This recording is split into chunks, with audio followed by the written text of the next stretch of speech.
can learn and earn. And today, tuturuan ko kayo ng panibagong binding technique. If you are a self-published author or maybe you are trying to write your own book at nag-iisip ka kung anong binding technique ang pwede mong gamitin for that kasi ayaw mo naman yung spring o ayaw mo naman yung naka-stapler, ayaw mo ng may coil.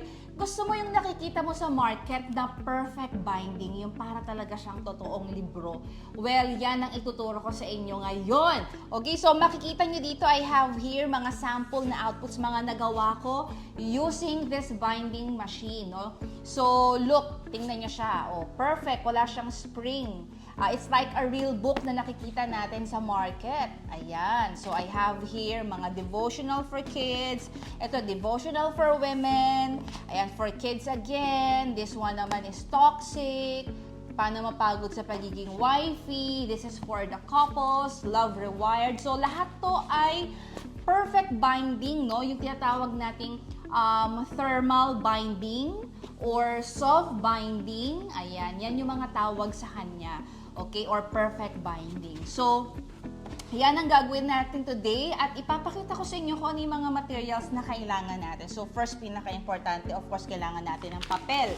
So, you can use any GSM, pero highly recommended ko if you'll use 100 GSM or 80 GSM. So, this one is paper 1 na 80 GSM. So, it's an A4. Yung 100 GSM, parang maroon or red yung color ng kanyang cover. Okay? So, papel. And of course, kailangan natin ng photo paper. Ito yung pinaka-cover natin. And para maging protected yung ating cover like this, meron din siyang parang glittery finish. And the other one naman is matte finish like this one.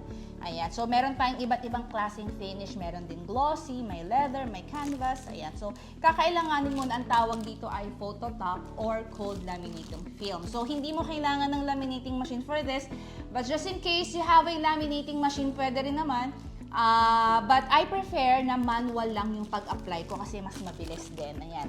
So, with that, I'll be using a squeegee, no, para i-apply yung aking cold laminating film. And this one is a large na squeegee from Be Happy.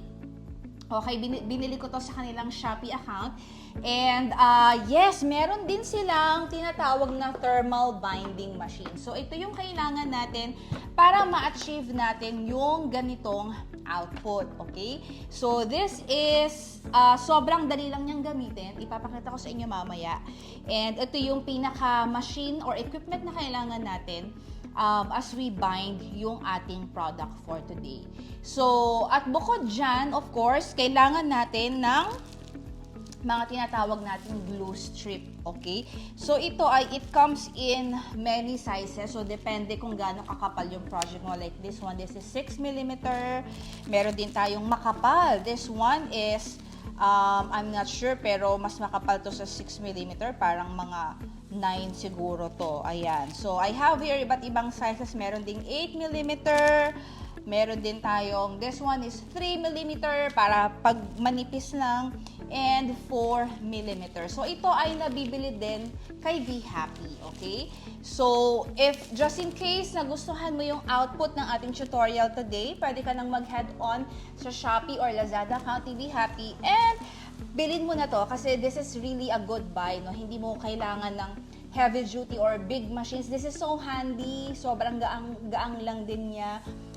Kung wala kang malaking space, kasi merong mga heavy duty machines na ang output ay ganito. Pero meron tayong mga portable machines like this na pwedeng-pwede if you are crafting from your own bedroom or from your own dining table. Ayan. So, sige. Hindi ko na patatagalin at let's go through the process, yung step-by-step process on how we can achieve this perfect binding technique using a thermal binding machine. So, let's go! Of course, the first step is to print your content. So, this one is a book that I've written, Paano Mapagod sa Pagiging Mommy. I have Paano Mapagod sa Pagiging Wifey, and this time naman is Paano Mapagod sa Pagiging Mommy.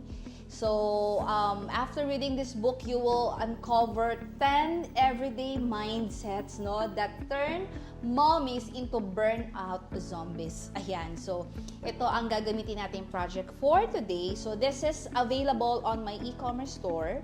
Okay, for instant download. Okay, so in this format, we have yung what we call na naka-booklet format siya because we will be using our Canon Maxify printer na meron siyang auto duplex feature. So, ito yung ginamit nating format kasi I want na mabilis yung print natin, magpiprint siya automatically front and back, no? So, but if in case, pwede naman na pre-cut paper, like kunyari A5, ganyan. So, if you'll be using A4 as your cover, kailangan yung inner pages mo ay A5. Ayan. So, and then after we print this, ikakat natin to sa gitna para maging A5 siya. So, simulan na natin. Let's print this. So, we're here sa ating preset, no, ng ating print. We're here sa settings ng ating printer and I'll be printing pages 4 to 45 kasi yung cover ipiprint natin using photo paper. This one is using paper. So I have here yung save settings ko. So it's A4, plain, normal lang. So hindi siya high quality.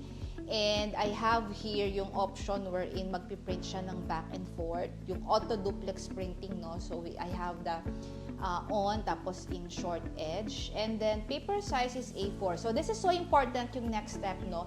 Instead of scale to fit, ang gagawin ko dito is I'll scale. Maglalagay ako ng allowance sa gilid kasi we will cut this. So, importante na meron tayong spaces sa gilid para hindi masagi yung mismong content natin. So, I don't do scale to fit. Naglalagay ako ng allowance para meron tayong space for cutting. So, instead of doing 100%, I usually do 90% for the, ayan, 90%.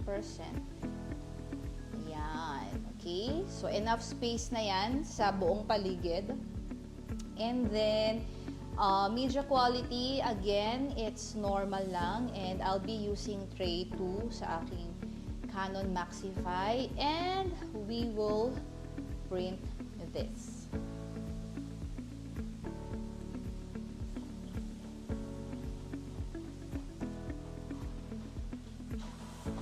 Yan. So, that's the auto duplex feature. Kung mapapansin nyo, bago tuluyang lumabas yung paper, kinuha siya agad ng printer para i-print naman yung back niya, yung likod. So, hintayin lang natin yung matapos. And while we're waiting for that, we will be printing our front cover using another printer. For the cover, again, print natin siya. This time, piliin natin yung isa nating printer. So, I'm using Epson L8050. This is a borderless printer. Pigment ink din siya. Si Maxify kasi hindi siya borderless. Okay? But, hindi naman natin kailangan yung borderless feature niya because maglalagay din tayo ng allowance. So, like kanina, ginawa nating 90%. So, this one, gagawin din natin siyang 90%. Okay? So, again, I have here my settings and page 1, range from 1 to 1. And then, scale. And so, 90, same kanina sa content natin. And we will print it na using our Epson L8050. For our covers, we'll be using, again, double-side glossy photo paper in 220 GSM. Laging ito yung ginagamit ko para masiguro na matigas yung ating cover. Ayan. Kapag kasi lower than 220, medyo malambot siya. So, mas okay if it's 220.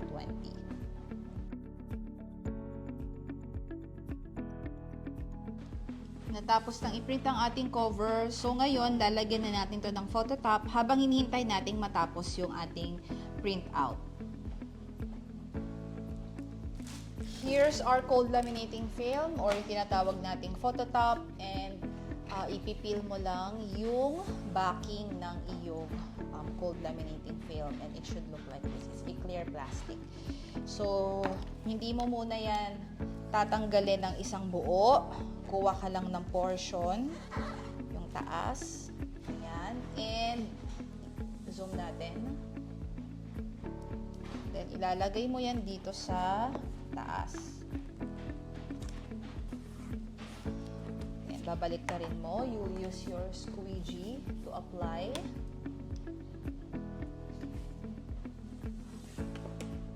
Hihilahin mo tong backing sa likod. And that's it.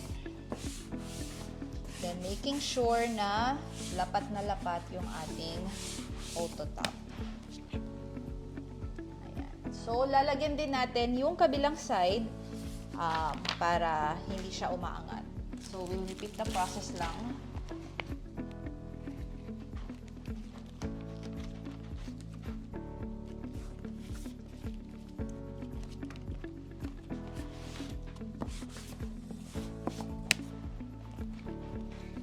So, we're done. Hintayin na natin ngayon ating content and ikakat natin yon sa gitna using our ream cutter. Here's our printout. Ayan na siya. So, this is in 80 GSM and I have here extra na bond paper. So, tutupuin ko siya sa gitna.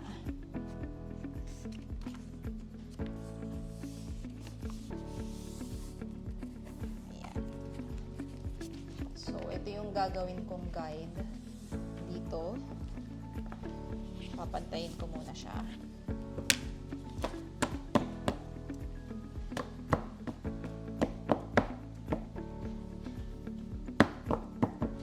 Yan.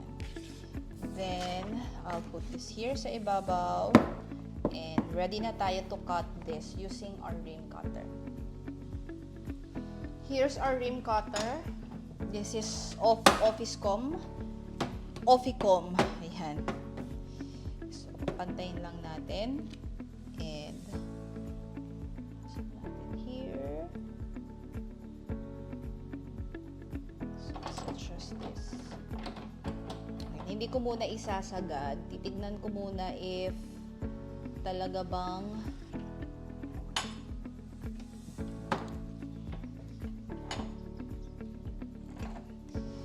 adjust ko tong lever, and then you see nakat na siya.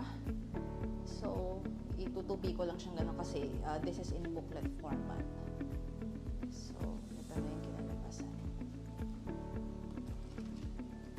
Ayan. So, ngayon ay bago natin to i-cut ulit, i-format na natin to at gagamitin na natin yung ating thermal binding machine ni Be Happy.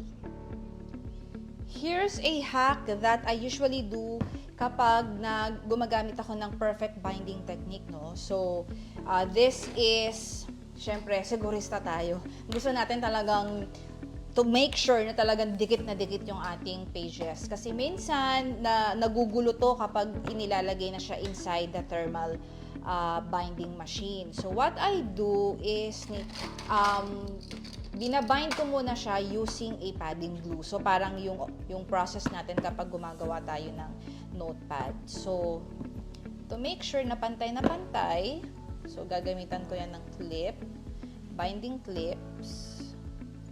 Yan. And then sa other side.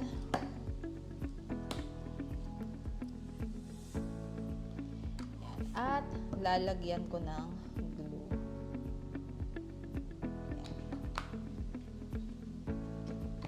Then, papatuyuin lang natin siya ng ilang minutes. I think mga 5 minutes, pwede na yan. So, I have here a silicone brush, pero sobrang laki nito kasi usually ginagamit ko to sa mga big projects, no? So, ngayon, gagamit na lang ako ng fingers para mas ma-feel ko yung yung glue. Okay.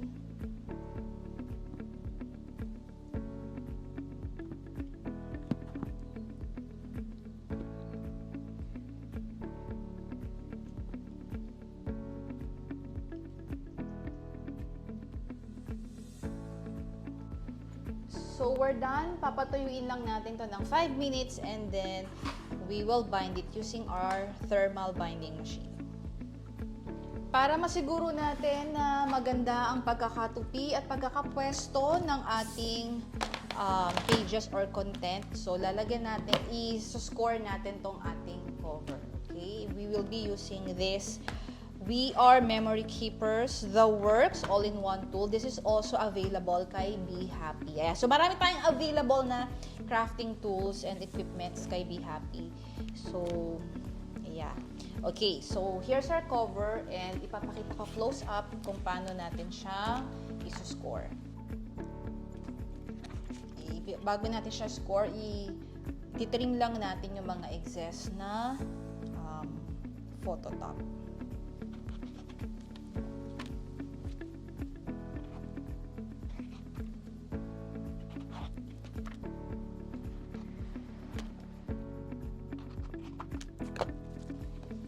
So, here's our cover. Tutupiin ko lang siya sa gitna para lang meron akong marka. So, dito sa taas. Ayan. Then, pasok ko siya dito sa loob. And, ayan. So, makikita nyo na sa 7 by 8 siya. So, dyan ko iguguhit. So, ito yung gitna natin. Okay? Again. And then, isuscore ko din yung katabi niyang line. Ayan. Sa katabi niyang line, which is 3 by 4. And the other one naman is yung 1. Okay, one more. 3 by 4.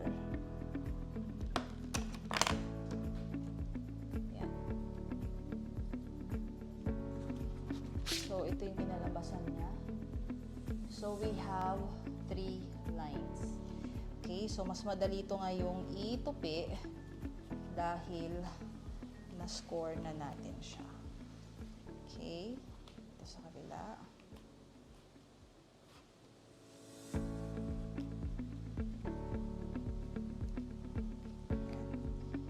So, ganito dapat yung itsura niya. Parang yan yung pinaka-spine niya. Okay. So, tabi na natin tong scoring tool natin. At for sure, ay tuyo na rin ang ating content. Ayan. So, ngayon, lalagyan na natin to ng double adhesive tape. No? Though, I think meron na dito yan eh. Yeah. Meron na to, ipipil mo na lang. Okay, so pili tayo ngayon ng kasya, sakto lang sa ating, I think this is 6mm, ito yung perfect para dito sa ating project. So, I'll be using 6mm na glue strip for our project.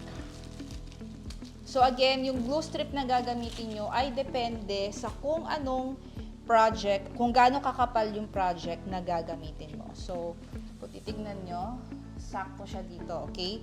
So, i-zoom lang natin yan.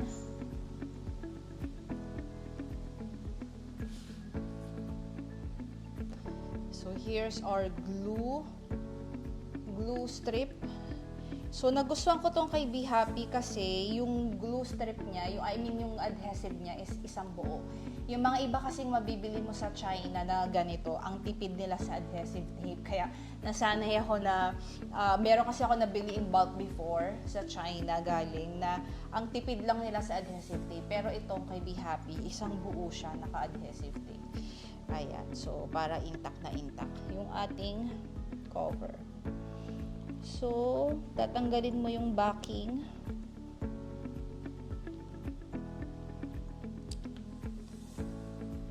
And then, yan. Guguntingin natin yung sobra.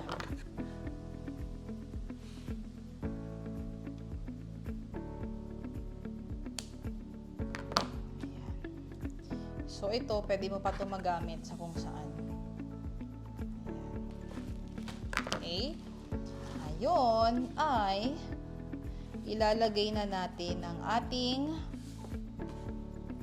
yung ating content o yung tinatawag nating block. Ilalagay na natin here sa ating cover. Tuyo na siya. Okay, make sure na hindi ka baliktad. Yan, ito siya dapat. Okay, so lalagay natin dyan. Sasakto natin.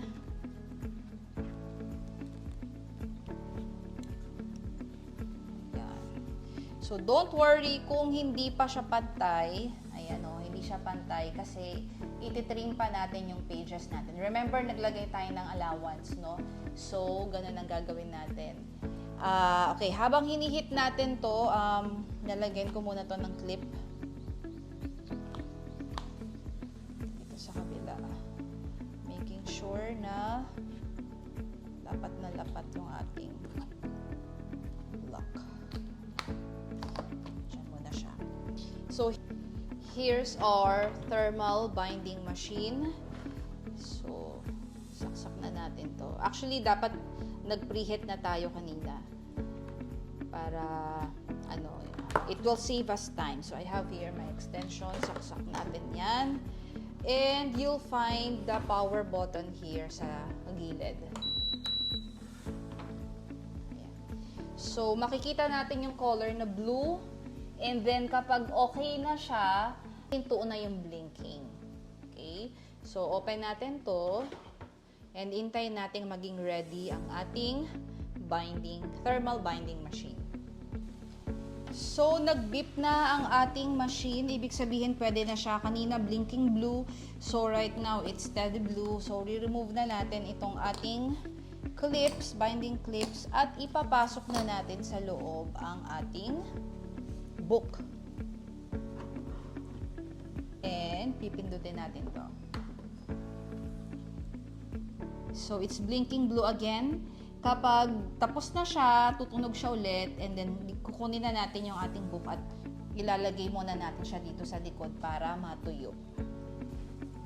Nag-beep na siya, so tapos na. At ngayon ay papatuyuin muna natin siya at ilalagay natin siya dito sa likod. And we'll wait for another 5 minutes. Let's check kung tapos na ang ating book. After 5 minutes, ito na siya. Look. Ganda. So, ngayon, ititrim na natin siya. Ipapakita ko sa inyo close up kung ano yung itsura ng spine tsaka ng loob. So, ito siya. Ayan o. Wala siyang sunog. Hindi. Kahit naka-phototop siya, hindi na sunog. And maganda yung pagkakakapit ng ating glue.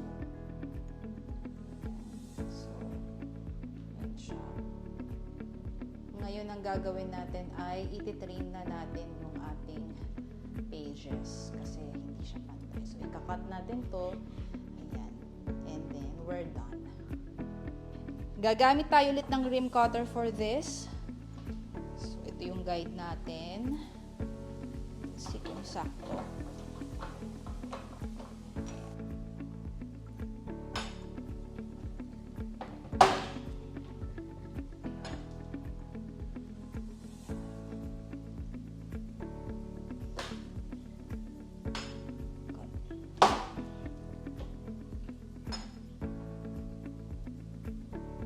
Pagkakaglue. Sige, last dito sa baba para pantay na siya. Ayan.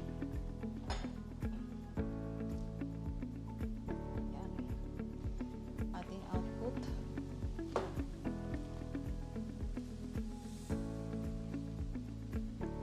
Ayan. Here's our book.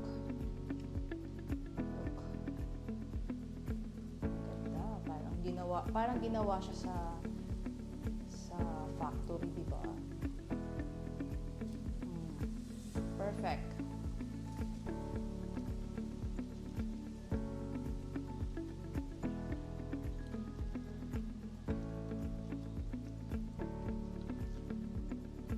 Ayan.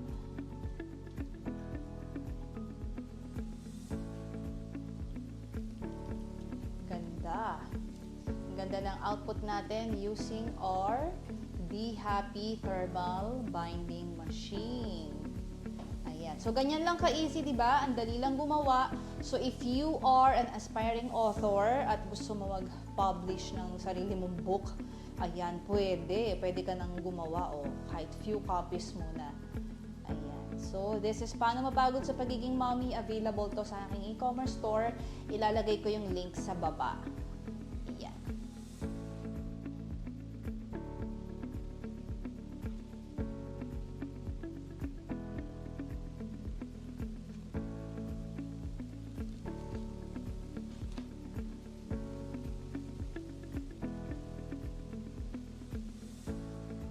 Ang ganda ng output natin using the thermal binding machine ni Be Happy. O diba, perfect na perfect ang kanyang pagkakabind. So again, ang tawag dito sa technique na to ay thermal binding or pwede ring soft binding or pwede ring perfect binding. Ayan, diba?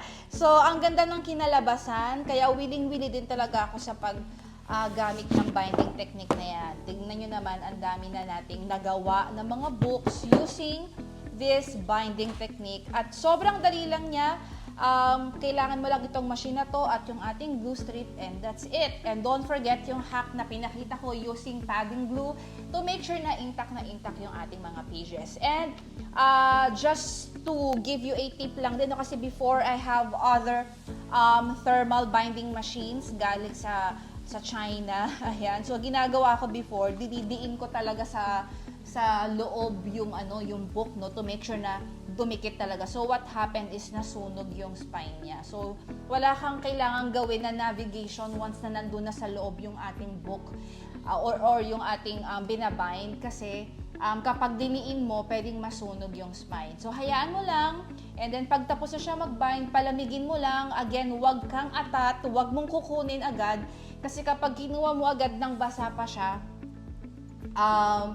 hindi magiging maganda yung kalalabasan niya. So make sure na nag-intay ka ng mga 3 to 5 minutes bago mo buklatin yung iyong project. Ayan. So if nakita mo, nag-spark sa'yo ang creativity and curiosity on how to monetize ang iyong printer at ang papel mo sa bahay, gusto mong magkaroon ng kumikitang kabuhayan habang nasa bahay ka, I'm inviting you inside our DIY Premium Community, dahil hindi lang mga crafting tutorials ang matututunan mo inside. Matututo ka din kung paano mag-build ng system for your business, magkakaroon ka din ng roadmap para alam mo yung step by step na kailangan mong gawin. Kasi most of the time, especially right now, nasa era tayo na information is everywhere.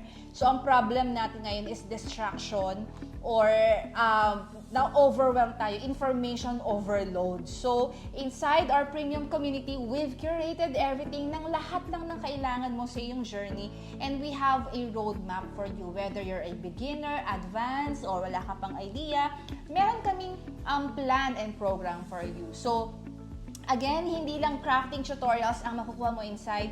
You'll have mga business trainings, even how to create your own landing page and sales funnel. Yeah, yung mga ganyan about marketing, how to build your brand.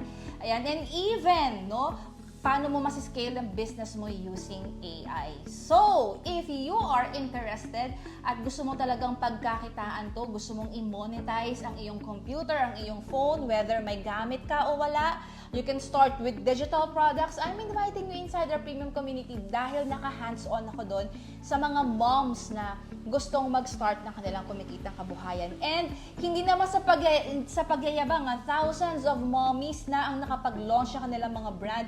At hindi lang basta nakapag-create ng page, talagang kumikita na sila. Meron nga doon, naging bread and butter na nila. They are earning around 90 to 100,000 a month just by creating mga paper products like this. So imagine, yung mga moms na yun, most of them nag-start sila ng zero. Like you, maybe wala kang equipment. No, ako din, when I started, I don't have any equipments. What I have is just a printer na hiniram pa ng asawa ko sa church. Ni wala akong sariling stapler. So, again, you can start with what you have. You can start small. You can start wherever you are. Basta ang mahalaga, you start. Di bali na kung magkamali ka or by failure or whatsoever, failure is progress, no? The more you fail, the more na nagpa-progress ka. But again, inside the community, hindi mo na kailangang mag-fail over and over again because we have a blueprint for you. So if you're interested, ilalagay ko ang link sa baba. So lahat din ng mga ginamit natin and all, ilalagay ko sa baba. And don't worry, we still have freebies, template na you can use para pag-practicean mo if just in case wala ka pang pwedeng i-bind. So maglalagay ako ng freebie sa baba para meron kang mapag-practicean. And of course, pwede mo siyang pagkakitaan. And if you're interested to buy these products, ayan, ito ay available sa aking e-commerce store. I have Paano Mapagod sa Pagiging Mommy, Speak Life to Your Wife.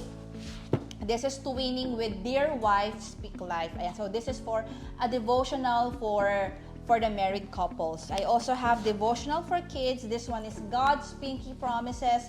And this one naman is Dear God, It's Me Again. And I have devotional then for mga bibong Pinays, whether you're married or not, pwede to sa'yo. So this is the 40 Days of Wisdom. And devotional again for married couples. Favorite ko talaga ang mga married couples. Ayan. So I have here the Love Rewired. Maganda to kasi may mga dares inside na gagawin ng married couples. This one naman is for teachers beyond the blackboard. This is a devotional, a 40 days devotional. And of course, my best-selling book. Ito yung kauna-unahang book na nasulat ko way back 2017. This is Paano Mapagod sa Pagiging Wifey. Yes, so meron na siyang katerno ngayon, no? Paano Mapagod sa Pagiging Mommy. This is for you, para sa mga moms or mga wifey na pagod na. And of course, toxic. Lahat yan nasa aking e-commerce store. And if just in case, gusto mo rin tong ibenta, okay, so I'm selling the commercial license or yung selling rights natin inside our premium community. Yes, wala siya sa e-commerce store. Exclusive offer lang siya sa mga premium members. So just in case gusto mong ibenta ang mga resources na to, pwede mag-join ka inside our premium community. So, I'll see you again next time, mga bibong Pinay. And just in case pag sinubukan mo ang project na to, please tag me. And again, available ang mga tools na to inside Be Happy. They have shops sa Orange app, sa Blue app, sa Lazada, and sa Shopee. Meron din silang Facebook page. So, I'll see you again sa ating next tutorial. Bye, mga bibong Pinay!